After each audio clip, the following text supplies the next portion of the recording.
என்ன வேணும் ஸ்கூலுக்கு எல்லாமே இங்கிருக்கு. Super Saravana stores, Chennai, Madurai, Kovai.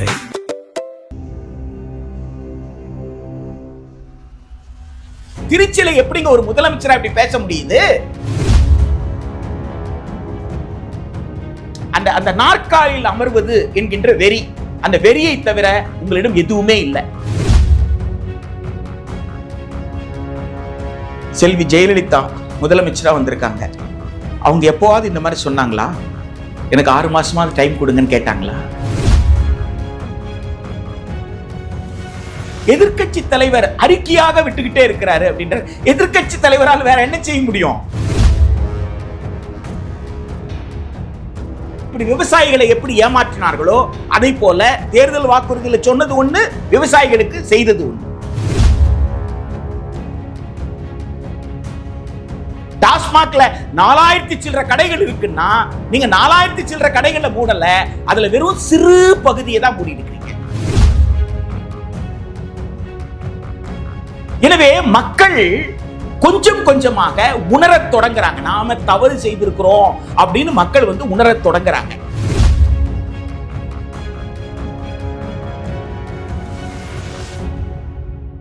தொடர்ந்து விவாதிப்போம் தமிழக அரசியல் களத்தை பற்றி. சப்ஸ்கிரைப் செய்து இணைந்திருங்கள் நியூஸ் போக்கஸ் தமிழுடன்.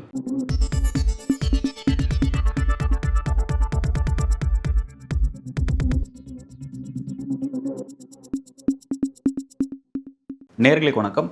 இன்றைக்கு நம்முடன் அரசியல் பேசுவதற்காக கல்வியாளர் மற்றும் சமூக செயல்பாட்டாளர் திரு பிரின்ஸ் கஜேந்திர பாபு இணைந்திருக்கிறார். சார் வணக்கம். சார், நான் நீங்கள் உங்கள்கிட்ட பேச நினைக்கிற ஒரு முக்கியமான விஷயம் அப்படிங்கிறது, ஒரு காலகட்டத்தில் சினிமா ப்ராப்ளமாக இருந்த எம்ஜிஆர் அவர்களை மக்கள் செலக்ட் பண்ணாங்க, முதலமைச்சர் தேர்ந்தெடுத்தாங்க. இப்போ அன்றைக்கு நான் அதை எப்படி பார்த்தேன் அப்படின்னா, மக்களுக்கு அன்றைக்கி சில மக்கள் படிக்கலை அப்படிங்கிறனால சினிமாவோட ரொம்ப எமோஷனாக கனெக்ட் ஆகிருந்தாங்க. ஸோ இப்போ சினிமா நட்சத்திரத்தை சிஎம்மாக தேர்ந்தெடுத்தாங்க அப்படிங்கிற மாதிரி நான் பார்த்தேன். பட் இப்போ அப்படி நான் பார்க்குறது என்னென்னா, இப்போ எல்லாம் படிச்சிருக்காங்க, நல்லா பிஹெச்டி வரையும் நல்லா சாதாரணமாக படிக்கக்கூடிய டபுள் டிகிரி அப்படிங்கிறது ரொம்ப சாதாரணமான விஷயமாக கூட இன்றைக்கி மாறிட்டு இருக்குங்கிறத பார்க்குறோம். இப்படிப்பட்ட சூழலில் கூட பார்த்தீங்கன்னா, விஜய் அவர்கள் இன்றைக்கி ஒரு அதே மாதிரி சினிமா ப்ராப்ளம் இன்றைக்கு 2026 தேர்ந்தெடுக்கப்படுறது அப்படின்னு பார்க்கும்போது, அப்போ தமிழ்நாடு அப்போ இருந்து இப்போ வரையும் எந்த விதமான படித்ததுனால எந்த விதமான மாற்றம் அடையவே இல்லையா? இதை நம்ம எப்படி பார்க்கலாம் சார்? பொதுவாக எழுத்தறிவையும் கல்வியையும் நாம் சரியாக புரிஞ்சுக்கல. கல்வி என்றால் என்ன, எழுத்தறிவு என்றால் என்ன என்பதை சரியாக புரிஞ்சுக்கல அப்படின்னு நான் நினைக்கிறேன். நீங்கள் சொல்லக்கூடிய 1977 காலகட்டம் ஆகட்டும், இன்றைக்கு இருக்கிற காலகட்டமாகட்டும், நாடு விடுதலை அடைந்து அந்த முதல் 25 வருடங்களை கடந்து இருக்கக்கூடிய காலகட்டத்தில் தான் திரு எம்ஜிஆர் அவர்கள் தேர்ந்தெடுக்கப்படுறார். ஆனால் இன்றைக்கு இருக்கக்கூடிய கும்பல் மனப்பான்மை அன்றைக்கு இல்லை. மக்களிடம் அறிவு இருந்தது, மக்கள் சிந்தித்தார்கள், மக்கள் சில விஷயங்களை எதிர்பார்த்தாங்க. அந்த எதிர்பார்ப்பு இவரால் முடியும் அப்படின்னு சொல்லி அவங்க நம்புவதற்கு காரணம், திரு எம்ஜிஆர் அவர்களிடம் வெறும் சினிமா மட்டும் கிடையாது. திரு எம்ஜிஆர் அவர்களுடைய அணுகுமுறை, சாதாரண மக்களிடம் திரு எம்ஜிஆர் அவர்களுடைய அணுகுமுறை இருந்து நீங்க அதை பார்க்கணும். திராவிட முன்னேற்ற கழகத்தில் ஒரு காத்திரமான ஒரு அரசியலை செய்திருக்கிறார். கொள்கை ரீதியான பல விஷயங்களை செய்திருக்கிறாரு. திரைப்படத்தில் கோவிலில் போயிட்டு சாமி கும்பிடுற அந்த கதாபாத்திரம் கோவிலுக்கு போயிட்டு சாமி கும்பிடுற ஒரு கதாபாத்திரம் அப்படின்றதுனால வாய்ப்பையே அவர் விட்டுட்டாரு. அவர் விட்ட வாய்ப்பு தான் அன்றைக்கு அவருக்கு சமமாக இருந்த இன்னொருவருக்கு அந்த படம் போச்சு அப்படின்ற அளவுக்கு. எனவே ஒரு கொள்கை ரீதியில வலுவாக இதுதான் என் கொள்கை, நான் இப்படித்தான் இருப்பேன் அப்படின்றதெல்லாம் அவர் சொன்னதெல்லாம் கேட்டு தான் மக்கள் வாக்களித்தார்கள். எனவே படிக்காத மக்கள், பட்டம் வாங்காத மக்கள் என்று சொன்னால் நான் ஏற்றுக்கொள்வேன். எழுத்தறிவில்லாத மக்கள்னு சொன்னா கூட நான் ஏற்றுக்கொள்வேன். ஆனால் படிக்காத மக்கள் அல்லது கல்வி இல்லாத மக்கள் என்றால் அதை ஏற்றுக்கொள்ள முடியாது.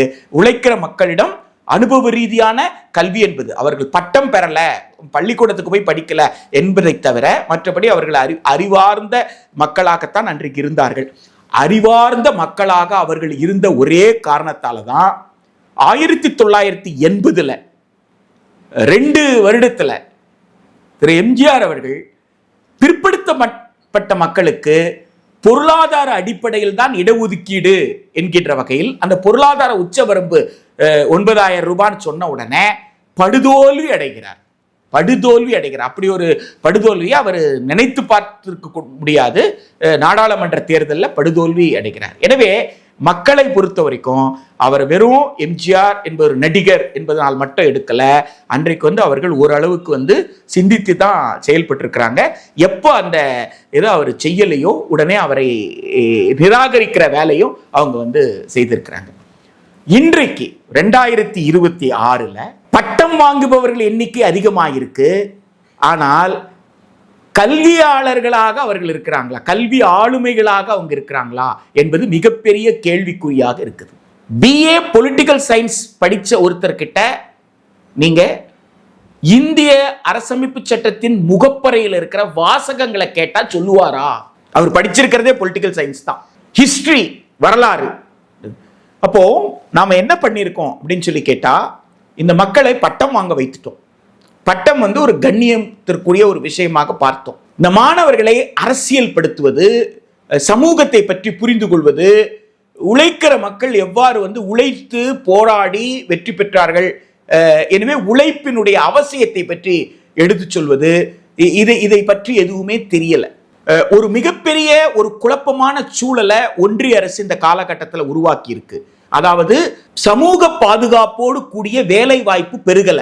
சமீபத்தில் படித்து வந்தவர்களுக்கு என்பது வேலை வாய்ப்பு என்பது ஒரு தற்காலிகமான ஒரு விஷயமா இருந்ததே தவிர யாராலையுமே நிரந்தரமான ஒரு வேலை அப்படின்னு சொல்லிட முடியாத ஒரு சூழல். வேலைக்கு சேர்ந்தால் சேர்ந்த வேலையின் மீது ஒரு சலிப்பு வரக்கூடிய ஒரு சூழல். இதற்கெல்லாம் என்ன காரணம் என்பதை பற்றி சிந்திக்கிற திறனை 21ஆம் நூற்றாண்டில் நாம் இழந்திருக்கிறோம், இந்த இளைஞர்கள் இழந்திருக்கிறாங்க அப்படின்றதுதான் இன்றைக்கு நம் முன்னில் இருக்கக்கூடிய மிகப்பெரிய சவால். இந்த இடத்துல இந்த இளைஞர்கள் என்ன செய்யறாங்க, ஒரு மாற்றம் என்பது ஒரு ஆழ மாத்திரம் போறோம்னு நினைக்கிறாங்க. திரையில நடக்கிற விஷயத்துக்கும் நேர்ல நடக்கிற விஷயத்துக்கும் இருக்கக்கூடிய வித்தியாசத்தை, வேறுபாடை அவங்களால புரிஞ்சுக்க முடியல. நான் மிகவும் யதார்த்தமான ஒரு கேள்வி கேட்கிறேங்க. ஒரு திரைப்பட தயாரிப்பாளர் இருக்கிறாரு, ஒரு இயக்குனர் போயிட்டு அவர்கிட்ட கதை சொல்றாரு. அப்ப கதை சொல்லும் பொழுது இந்த கதாநாயகன் ரொம்ப நல்லவருங்க, எனவே இந்த கதாநாயகர் என்ன செய்வாருன்னா, களத்துல அசம்பாவிதங்கள்லாம் நடந்ததுன்னா அந்த இடத்துல நின்று அவர் சண்டை போட்டு யாரையும் அடிச்சு ஜெயிக்கிற மாதிரி எல்லாம் காட்சிகள் இருக்காது. அசம்பாவிதம் நடந்தா அந்த இடத்துல இருந்து ஹீரோ ஓடிடுவார் அப்படின்னு சொல்லி ஒரு ப்ரொடியூசர் கிட்ட கதை சொன்னா அந்த ப்ரொடியூசர், அந்த தயாரிப்பாளர் அந்த படத்தை எடுப்பாரான்றது தான். அப்போ கதாநாயகன் என்றால் என்ன? ஒரு அசம்பாவிதம் நடக்கணும்னா அந்த இடத்துல நிற்கிறது, அப்போ வில்லனோட சண்டை போடுவது, அப்போ வில்லனோட சண்டை, இது யதார்த்தமான வாழ்க்கையில நடக்காது. ஆனா எங்க நடக்கும்? சினிமால நடக்கும். யதார்த்தமான வாழ்க்கையில ஒரு அசம்பாவிதம் நடக்கும்னா அந்த இடத்துல தனி மனிதனால் ஒன்றும் செய்ய முடியாது, காவல்துறை தான் வரணும், சட்டம் ஒழுங்கை பராமரிக்கக்கூடியவங்க தான் அவங்க வரணும். அப்போ யதார்த்த வாழ்க்கை வேறு, திரைப்பட வாழ்க்கை வேறு என்கின்ற இந்த வித்தியாசத்தை புரியாத மக்கள். கல்லூரியில பணம் கட்டி படிக்கணும் அப்படின்னா அந்த கல்லூரியில பணம் கட்டி படிப்பதற்கு எது காரணம்? இப்போ ஒன்றிய அரசுடைய கொள்கை எந்த அளவுக்கு அது பாதிச்சிருக்கு, அதை எதிர்த்த போராட்டம் எங்க என்பதை பற்றியெல்லாம் பேசாம நீங்க இன்னார் வந்துட்டாங்கன்னா, ஒரு நடிகர் அவர் சினிமால இவ்வளவு வசனங்கள்லாம் பேசியிருக்காரு, அவர் சென்னை பல்கலைக்கழகத்தை காப்பாற்றுவாரான்னு நான் கேட்கிறேன். காப்பாத்துறதுக்கு அவர்கிட்ட என்ன? தமிழ்நாட்டில் இருக்கிற 21 மாநில பல்கலைக்கழகத்தை காப்பாற்றக்கூடிய திட்டம் திரு விஜயிடம் இருக்கிறதா? இல்ல அவரோடு சேர்ந்து இருக்கக்கூடிய நபர்கள் இருக்காங்களா? இன்னைக்கு அமைச்சர் யார்கிட்ட அது இருக்கா? அப்படி இருந்தால் உயர்கல்வி அமைச்சர் சாதாரண ஆள் கிடையாது. காஞ்சிபுரத்தில் ஏற்கனவே நாடாளுமன்றத்துக்கு தேர்ந்தெடுக்கப்பட்டவர், இப்போ மேலூர்ல தேர்ந்தெடுக்கப்பட்டு உயர்கல்வி அமைச்சரா வந்திருக்காரு. அவர் ஆளுநரோடு இணக்கமாக போய் ஒன்றிய அரசிடம் நிதி பெறுவேன்னு பேச முடியுமா? இப்ப என்ன திட்டம் வச்சிருக்கிறீங்க? பல்கலைக்கழகத்தை காப்பாற்று. அப்போ இவரால் எப்படி பல்கலைக்கழகத்துல சுயமாக நீங்களே நிதி கட்டி செல்ஃப் சப்போர்ட்டட் கோர்ஸ் மாறுறதை எப்படி இவரால் தடுக்க முடியும்? அப்ப இந்த மக்களுக்கு சிந்திக்கிற திறன் குறைஞ்சிருக்கு. இது மிகப்பெரிய ஆபத்து. ஒரு கும்பல் மனப்பான்மையும் ஒரு கதாநாயகன், இதுதான் அண்ணல் அம்பேத்கர் சொல்றாரு, ஜனநாயகத்தை படுகொலியில் தள்ளுவது எதுன்னு கேட்டா நாயக வழிபாடுன்னு சொல்றார், ஹீரோ வர்ஷிப்னு சொல்றார். Hero worship. ஒருத்தர் என்ன தியாகம் வேணாலும் செஞ்சிருக்கட்டும் சமூகத்திற்காக, தியாகத்தை போற்றுங்கள், தியாகத்துக்கு மதிப்பளிங்கள். ஆனால் அவரை நம்பி ஒட்டுமொத்த அதிகாரத்தை அவர்கிட்ட கொடுத்துடக்கூடாது. There should not be hero worship அப்படின்னு சொல்றாரு. அப்போ ஹீரோ வர்ஷிப்ன்றது டெமோக்ரஸிக்கு டேஞ்சர்ன்றத இந்த அளவுக்கு விளக்கி இருக்கும் பொழுது அந்த புரிதல் ஏன் இந்த மக்களுக்கு இல்லை? ஒரு நாயக வழிபாட்டுக்குள்ள ஏன் போனாங்க? இல்லை, இப்போ இந்த இடத்துல வந்து விஜய் அவர்களே ஒரு விஷயத்தை முன்வைக்கிறார். இப்போ எனக்கு வாக்களிச்சதை பற்றி அவர் சொல்லும்பொழுது, மேடையில் பேசும்பொழுது என்ன சொல்கிறார் அப்படின்னா, ஏதோ கவர்ச்சி வந்து கவர்ச்சிக்காக வந்து வாக்களிச்சிட்டாங்க, கவர்ச்சினா நான் வேணா ஏதாவது சொல்ல வராரு, அப்புறம் வார்த்தை நிறுத்துறாரு. அந்த வார்த்தை வந்து ஒரு மாதிரி அன்பார்லிமெண்ட்டாக வரும் போல இருக்கு அவர் வாயில். ஸோ டக்குன்னு நிப்பாட்டிறாரு. Right, okay. அப்போ அப்படி இருக்கும்போது கவர்ச்சிக்காக எனக்குலாம் வாக்கு வரல, எனக்கு வாக்கு வந்ததுக்கு ஒரு காரணம் இருக்குது. ஏன் அப்படின்னா, நீங்கள் கடந்த காலத்தில் இந்த மக்கள்லாம் உங்களுக்கு வாக்களிச்சாங்க, யாரும் ஸ்டாலினுக்கு வாக்களிச்சாங்க, கொள்கை பேசக்கூடிய திமுக வாக்களிச்சாங்க போன முறை. இப்போ அவர் வேணான்னு நினைக்கிறாங்க. அப்படின்னா என்கிட்ட ஒரு மாற்றத்தை பார்க்குறாங்க. நீங்கள் சொல்கிற மாதிரி கவர்ச்சியோ ஒரு நாயகன் பிம்பமோ அந்த மாதிரி எதுவுமே கிடையாது. ஒரு விஷயம், ஒரு வேல்யூபிளான ஒரு ரீசன் இருக்குது அப்படின்னு சொல்கிறாங்க. அது எப்படி பார்க்கலாம்? பேசுறது முதலமைச்சராக 20 நாள் கழிச்சு தினம் காலையில் 10 மணியிலிருந்து 5 மணி வரை தலைமைச் செயலகத்தில் அமர்ந்து எல்லோருடையும் எல்லா அதிகாரிகளோடும் கலந்து பேசி பலரும் வந்து மனுக்கள்லாம் கொடுத்து அரசு நிர்வாகம் எப்படி இயங்குது என்பதை 2 வாரத்தில் அவர் புரிஞ்சுக்காம இருந்தாருன்னு நான் சொல்ல முடியாது. இந்த 2 வாரம்லாம் அவருக்கு பத்தாதுங்க, ஒரு 5 வருஷமாவது வேணுங்க அப்படின்னு சொன்னா அது எப்படி நியாயமா இருக்கும்னு எனக்கு தெரியல.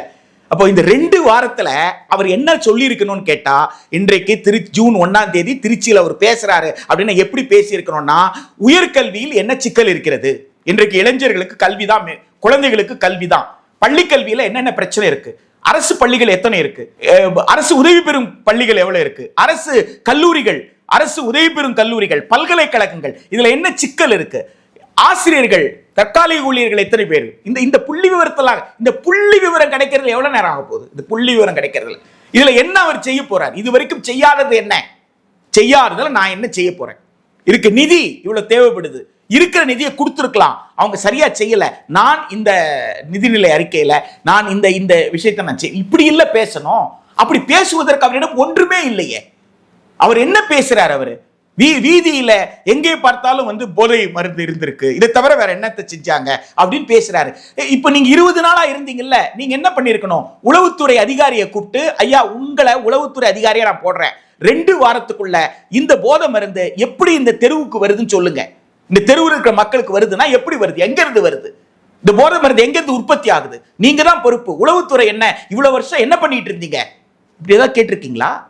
அப்படி ஏதாவது எனக்கு 15 நாளுக்குள்ள அந்த ரிப்போர்ட் வரப்போகுது, நான் வெளியிடுறேன் அப்படின்னு சொல்றதுக்கு ஏதாவது வச்சிருக்கீங்களா?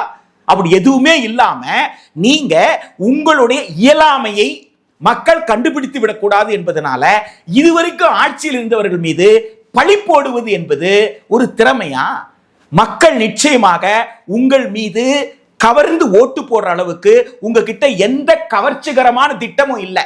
எனவே எந்த கவர்ச்சிக்கும் மக்கள் வந்து நீங்க சொல்லுவதை போல மக்கள் என்ன எதிர்பார்த்தாங்கன்னா, சென்னை பல்கலைக்கழகத்தை, மனோன்மணியம் சுந்தரனார் பல்கலைக்கழகத்தை, மதுரை காமராஜர் பல்கலைக்கழகத்தை காப்பாற்றி ஜூன் மாதம் செல்ஃப் சப்போர்ட்டட் கோர்ஸே இருக்காது, நிரந்தரமான ஆசிரியர்களை நியமிச்சிடுறேன், துணைவேந்தர்களை நியமிச்சிடுறேன் அப்படின்ற விஷயத்தெல்லாம் நீங்க சொல்லுவீங்கன்னு எதிர்பார்த்தாங்க. அப்படி எதுவுமே உங்களால சொல்ல முடியல. மக்கள் ஏமாந்து போனார்கள் என்பதுதான். மக்கள் கவர்ச்சிக்காக உங்கள் மீது ஓட்டு போடல. ஏன்னா கவர்ச்சின்னு சொன்னா நீங்க கவர்ச்சிகரமா எதுவுமே சொல்லலையே. கவர்ச்சிகரமா சொல்லணும்னா என்ன சொல்லியிருக்கணும்? எல்லோருக்கும் கல்வி தர்றேன்னு சொல்லியிருக்கணும், கட்டணமெல்லாம் கல்வி தர்றேன்னு சொல்லியிருக்கணும், இந்திய அரசமைப்பு சட்டத்தின் கூறு 41 நான் நடைமுறைப்படுத்துறேன்னு சொல்லியிருக்கணும். இந்த விவரங்கள் எதுவுமே உங்களுக்கு தெரியலையே. இப்போ நீங்கள் அடுக்கடுக்காக பல குற்றச்சாட்டுகள் அடுக்குறீங்க. இதெல்லாம் வந்து மக்கள்கிட்ட அவர் பேசவே இல்லையே, இந்த விஷயத்தெல்லாம் வந்து நிறைவேற்றி தரேன்னு சொல்லவே இல்லையே அப்படின்னு சொல்கிறீங்க. ஆனால் இது எல்லாத்தையும் பார்க்காம விஜய் அவர்களுக்கு மக்கள் தேர்ந்தெடுத்துட்டாங்க. 108 நபருங்கிறது தனிப்பெரும் கட்சியாக வந்து அவரை தேர்ந்தெடுத்திருக்காங்க. ஆல்மோஸ்ட் அவர் ஆட்சி அமைச்சிட்டார்.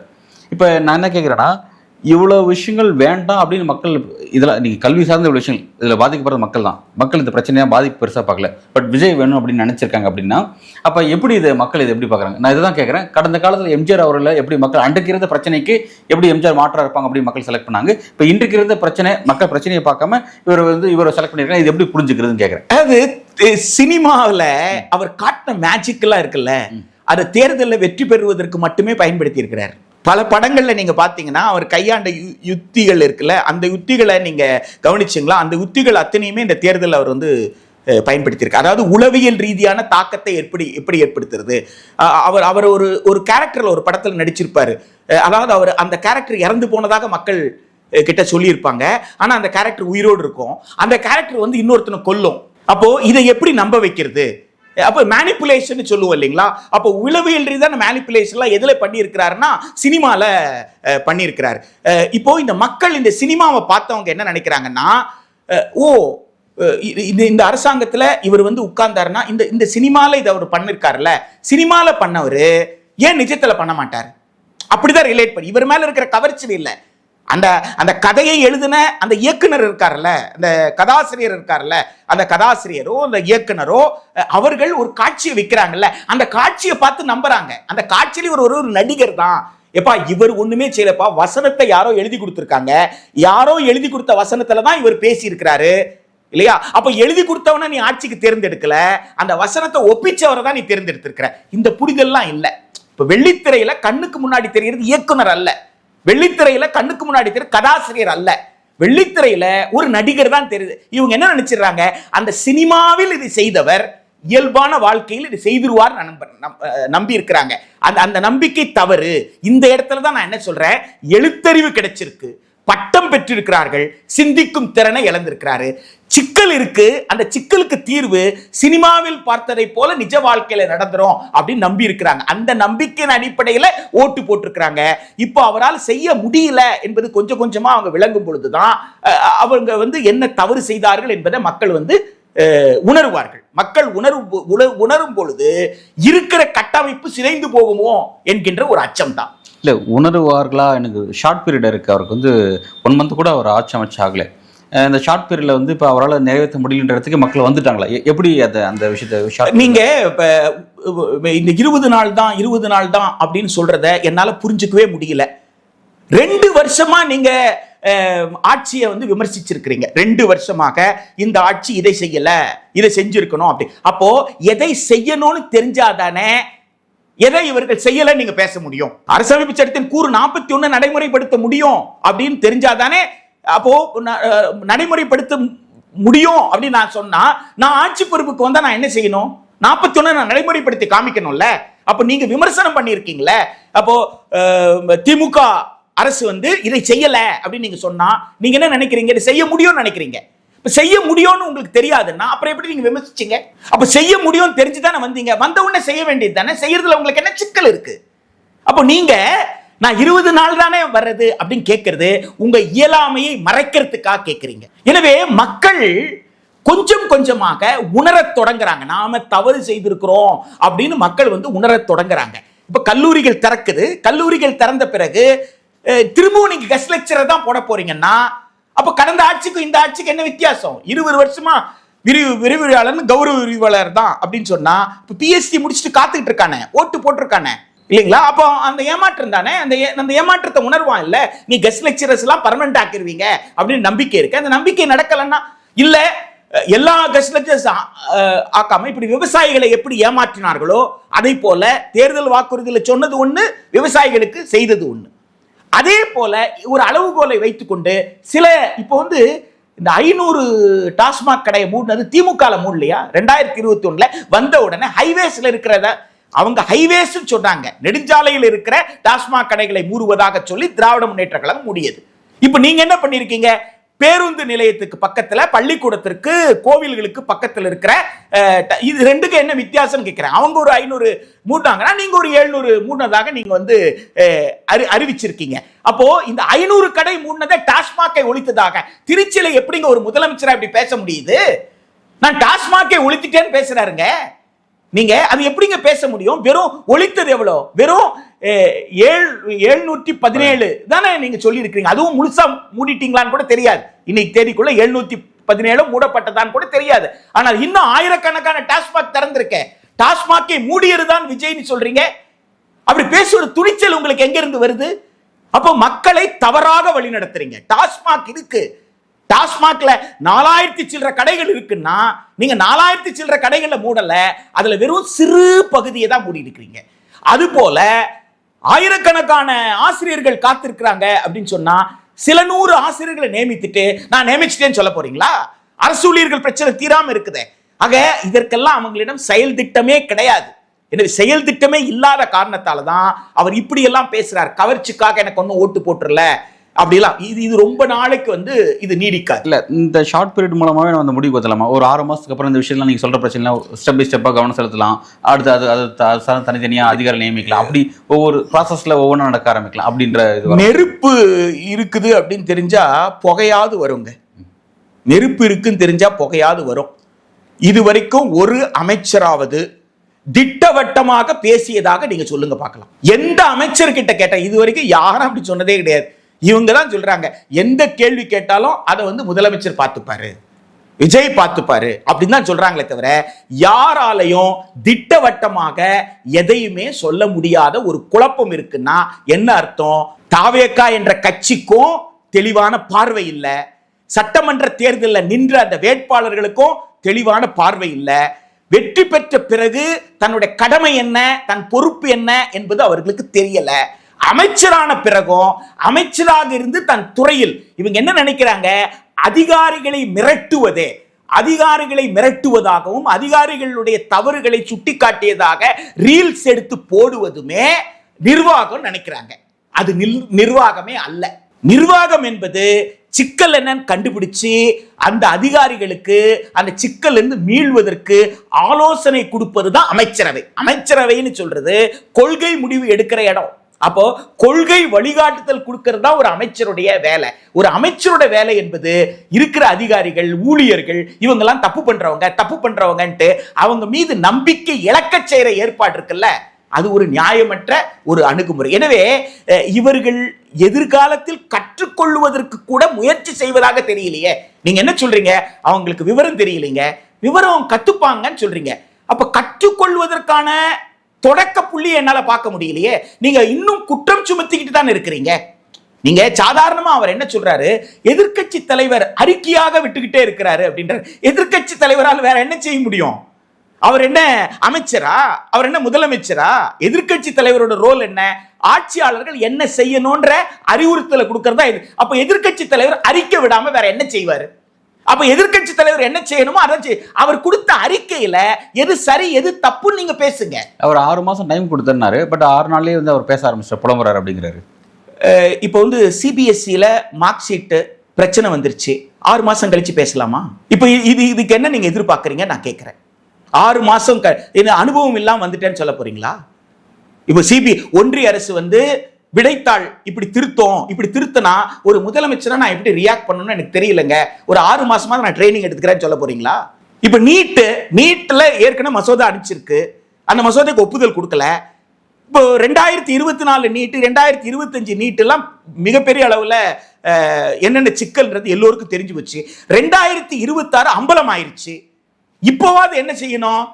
இந்த நடைமுறையே தப்புங்க, இந்த நடைமுறை தப்புன்னு நாங்க சொல்லிக்கிட்டே இருக்கிறோம், அதே நடைமுறை நீங்க பின்பற்றுவது என்பது எப்படி நியாயமா இருக்க முடியும் என்று பிரதமரை பார்த்து கேட்கணும். அப்படின்றதுக்கு ஒரு 6 மாசம் ஆகும்னு எதிர்பார்க்கறீங்களா? நீங்க நீட்டுக்கு எதிராக நான் போராடி இருக்கிறேன்னு சொல்றீங்க, 2 வருஷமா கட்சி நடத்தி இருக்கிறீங்க. அப்ப என்னதான் பண்ணீங்க? அப்ப உங்க கட்சிக்கு எதை செய்யணும்ன்ற ஒரு திட்டமே இல்லையா? ஒரு திட்டம் இல்லாமலா நின்னீங்க தேர்தல்ல வந்த உடனே செய்யறதுக்கு? ஆக உங்களிடம் எதுவும் இல்லைன்றதுதான் உண்மை. எதுவுமே இல்லாம வந்தா பார்த்துக்கலாம். அதாவது ஒரு ஒரு ஒரு ஒரு வெறி, அந்த நாற்காலியில் அமர்வது என்கின்ற வெறி, அந்த வெறியை தவிர உங்களிடம் எதுவுமே இல்லை. எனவே அந்த நாற்காலில் இருந்தவர்கள் மீது ஒரு தவறான ஒரு கருத்தை உருவாக்கி தான் அந்த நாற்காலியில் உட்கார்ந்தால் அது தன்மையே மாறிடும் நம்ப வச்சுங்க. இது ஒரு மிகப்பெரிய ஆபத்து. இது ஜனநாயகத்திற்கு ஏற்புடையது அல்ல. ஒரு ஜனநாயக விரோதமான தன்மையில நீங்க ஒரு ஜனநாயக முறையில தேர்ந்தெடுக்கப்பட்டிருக்கீங்க. அப்போ ஒரு ஜனநாயக விரோதமான தன்மையில நீங்க நடந்துக்கிறீங்க அப்படின்றது மக்கள் புரிந்து கொள்வதற்கு கொஞ்சம் நேரம் வேணா ஆகலாம். ஆனால் வாழ்வாதார பிரச்சனை, என்னுடைய வேலை, என்னுடைய குடியிருப்பு, என்னுடைய மருத்துவம், என்னுடைய போக்குவரத்து என்று ஒவ்வொரு துறையிலையும் நான் பாதிக்கின்ற போது நிச்சயமாக ஒரு செயலற்ற அரசு என்று மக்கள் புரிந்து கொள்ள தொடங்கினார்களே ஆனால் நிச்சயமாக அதற்கு தகுந்தாற்போல் வாக்களிப்பாங்க. ஒவ்வொரு முறையும் எதிர்கட்சி அப்படின்னா வந்து ஆளும் அரசு வந்து விமர்சனம் பண்ணி அவங்க அங்கேருந்து அகற்ற தான் நினைப்பாங்க, நாங்கள் அங்கே வந்து மாற்றத்தை கொடுப்போம்னு நினைப்பாங்க. இது எல்லா காலகட்டத்திலும் எல்லா எதிர்கட்சியும் செய்யக்கூடிய வழக்கமான நடைமுறை தான். அதை தான் அவரும் கடந்த காலத்தில் செஞ்சார். அது வந்து அது மட்டும் பதவி வெறி நாற்காலி வெறின்னு சொல்லி ஏன் அதை வந்து கொச்சைப்படுத்தணும்னு கேட்குறேன். நான் என்ன சொல்ல வரேன்னாங்க, இது வரைக்கும் செல்வி ஜெயலலிதா முதலமைச்சராக வந்திருக்காங்க. அவங்க எப்போவாவது இந்த மாதிரி சொன்னாங்களா? எனக்கு 6 மாசமாவது டைம் கொடுங்கன்னு கேட்டாங்களா? திரு எம்ஜிஆர் அப்படி கேட்டாரா? எனக்கு 6 மாசம் டைம் கொடுங்க அப்படின்னு சொல்லி திரு எம்ஜிஆர் அவர்கள் கேட்டாங்களா? ஏன் இவர் மாத்திரம் கேட்கிறாருன்னு நான் கேட்குறேன். நீங்க வந்து மிக குறுகிய காலத்தில் முதலமைச்சரா இருந்தாங்களே ஜானகி அம்மா, அவங்க இப்படி கேட்டாங்களா? பீகார்ல திரு லாலு பிரசாத் யாதவனுடைய துணைவியார் முதலமைச்சர் ஆனாங்களே, அவங்க என்ன சொன்னாங்க? நான் நல்ல குடும்ப தலைவியாக இருந்து குடும்பத்தை நிர்வகிக்கிற அனுபவம் இருக்கு, இன்னைக்கு எனக்கு ஒரு பெரிய குடும்பத்தை கொடுத்துருக்கிறீங்க, நான் மிகச்சிறந்த அளவில் நான் நிர்வகிப்பேன்ற நம்பிக்கையை தான் கொடுத்தாங்களே தவிர, நான் நேற்று வரை குடும்ப தலைவி, இன்றைக்குத்தான் நான் முதலமைச்சராக இருக்கிறேன், எனக்கு கொஞ்சம் அவகாசம் கொடுங்க அப்படின்னு சொல்லி பீகாருடைய முதலமைச்சர் கேட்கலையே. ராப்ரி தேவி. ஆமா, அவங்க கேட்கலையே. எனவே ஒரு முதலமைச்சராக வரணும்னு நினைக்கிறவங்க உங்களுக்கு வெறி இல்லை, நீங்க அந்த நாற்காலியின் மீது ஆசைப்படல, மக்களுக்கு சேவை தான் செய்யணும்னு நினைச்சீங்கன்னா நீங்க திட்டத்தோட வந்திருப்பீங்க, முதல் நாள்ல இருந்து செயல்பட்டு இருப்பீங்க. ஏன்னா எல்லாரும் என்ன சொல்றாங்கன்னா, நீங்க காலையில எழுந்து நீங்களே டிஃபன் பாக்ஸ் கட்டி நீங்களே கையில டிஃபன் பாக்ஸ் எடுத்துக்கிட்டு ஒரு நிமிஷத்துக்கு கூட வீணடிக்காம காலையில 10 மணிலிருந்து 5 மணி வரைக்கும் எந்த முதலமைச்சரும் உட்கார்ந்தது கிடையாது. நீங்க எப்படி சினிமாக்கு ஷூட்டிங்க்கு காலையில 9 மணிக்கு கால் ஷீட் கொடுத்து 5 மணி வரைக்கும் கால் ஷீட்னா அந்த ஃபுல் டே நீங்க இருக்க வேண்டிய அவசியம் இருந்ததோ, அப்படி எப்படி பழக்கப்பட்டிருந்தீங்களோ அந்த மாதிரி நீங்க இங்க கரெக்டா இங்க வந்துடுறீங்க, கேமராக்கள் வருது, ஷூட்டிங் நடக்குது, அதெல்லாம் நடக்குது இல்ல. அப்போ நீங்க இன்னும் கூட நீங்க இதே வார்த்தையை சொல்லிட்டே இருக்க போறீங்களா? 20 நாள் தான் ஆச்சு, 6 மாசத்துக்குன்றது நிர்வாகத்துல சட்டம் இயற்றுவதற்கு தாமதமாகும்.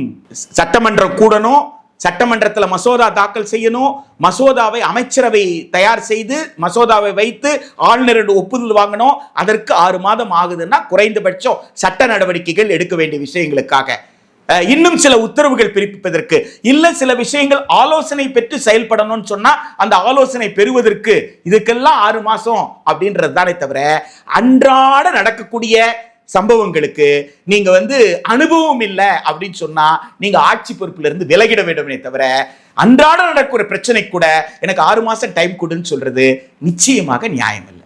இவ்வளோ ஒரு காட்டமான ஒரு ஆக்கப்பூர்வமான சில விமர்சனத்தை வந்து இந்த ஆளும் அரசு மீது நீங்கள் வச்சுருக்கீங்க.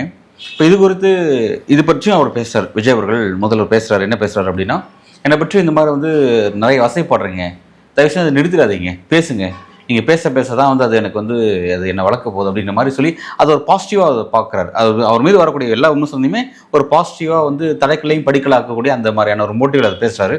அந்த ஒரு விஷயத்தை எப்படி பார்க்குறீங்க? அது வந்து பாசிட்டிவ்னு நான் பார்க்கல, அதுலேருந்து பாடம் கற்கிற அவர் விரும்புகிறாருன்னு நான் பார்க்கல, கிண்டல் பண்ணுறாருன்னு நான் நினைக்கிறேன். உன்னால் என்ன பண்ணிட முடியும்? உன்னால் விமர்சிக்க முடியும், அவ்வளோதானே, நீ பாட்டா விமர்சி, என்னை ஒன்றும் அந்த விமர்சனம் பாதிக்க போகிறது இல்லை அப்படின்னு நினைக்கிறேன். இந்த மக்களை சிந்திக்காத வரைக்கும் என்னை ஒன்றும் பண்ணிட முடியாது, இந்த மக்களை சிந்திக்க விட மாட்டேன், மக்கள் சிந்திக்காமல் இருக்கிறதுக்கு என்ன செய்யணுமோ அதை நான் செய்வேன், அதனால நீ பேசுகிறத பற்றி நான் கவலைப்பட வேண்டியதில்லை அப்படின்னு சொல்கிறது ஒரு பாசிட்டிவ் கிடையாது. ஒரு அரசியல் தலைவர் பேசக்கூடியதே கிடையாது. அரசியல் தலைவர் பேசக்கூடியது என்னன்னா, இன்னார் இந்த விமர்சனத்தை வைத்திருக்கிறார், இந்த விமர்சனத்தில் நேர்மை இருக்கிறது, இந்த விமர்சனம் சரி, அல்லது இந்த விமர்சனத்தில் நேர்மை அல்ல என்று விமர்சனத்தை மறுத்து பேசுவதுதான் அரசியல் நாகரீகம். கலைஞர் அவர்கள் செல்வி ஜெயலலிதா அவங்க ஆட்சியில் இருக்கிற நேரத்தில் கலைஞர் கடுமையாக ஆட்சியை விமர்சித்து கடிதம் எழுதியிருக்கிறார், அறிக்கை கொடுத்திருக்கிறார். முரசொலியில் வரும், கலைஞர் கடிதம் வரும், அறிக்கை வரும். உடனடியாக அன்றைய முதலமைச்சர் புள்ளி விவரத்தோடு அதை மறுத்து அறிக்கை கொடுப்பாங்க, புள்ளி விவரத்தோட. அதே மாதிரி கலைஞர் முதலமைச்சராக இருக்கும் பொழுது அவர்கள் வந்து கலைஞரை விமர்சித்து அறிக்கை கொடுப்பாங்க, கலைஞர் வந்து பதில் கொடுக்கும் பொழுது புள்ளி விவரத்தோட பதில் கொடுப்பார். இதுதான் ஆரோக்கியமான அரசியல். நீங்க வந்து ஒரு விமர்சனம் வருதுன்னா அந்த விமர்சனத்தில் ஏற்றுக்கொள்ளக்கூடிய இடங்கள் இருந்தால் ஏற்றுக்கொள்வதும், இந்த விமர்சனம் நியாயம் இல்லை அப்படின்னு சொன்னா எந்த வகையில் நியாயம் இல்லை என்று அதற்கு நீங்க பதில் கொடுக்கிறது தான் ஒரு நேர்மையான அரசியல் விமர்சனமே தவிர, நீங்க பாட்டா பேசுங்க, அதெல்லாம் வந்து எனக்கு படிக்கட்டு தான், என்னை ஒன்றும் செஞ்சிட முடியாதுன்னு சொல்றது ஆணவத்தின் உச்சியிலிருந்து நீங்க பேசுறீங்க. அதாவது மக்கள், உங்களுக்கு வாக்களித்த மக்கள் வந்து என்றைக்குமே சிந்திக்க மாட்டாங்க, உங்க தவறை கண்டுபிடிக்கவே வாய்ப்பே கிடையாது, அவர்களை நான் கண்டுபிடிக்க அனுமதிக்கவே மாட்டேன், எனவே நீ என்ன பேசினாலும் அது எடுபட போறதில்லை என்று சொல்லுவது என்பதை நான் வந்து மக்களாட்சி விழுமியமாக நான் பார்க்கல. தயவு கூர்ந்து திரு விஜய் அவர்கள் இனிமேலாவது மக்களாட்சி விழுமியங்களை உள்வாங்கி, மக்களாட்சி விழுமியங்களை உள்வாங்கிய ஒரு அரசியல் நபராக நடந்து கொள்ளணும்னு நான் விரும்புகிறேன். விரிவான ஒரு இடத்தில் உங்களோட வருகைக்கும் கருத்துக்கும் மிக்க நன்றி. நன்றி.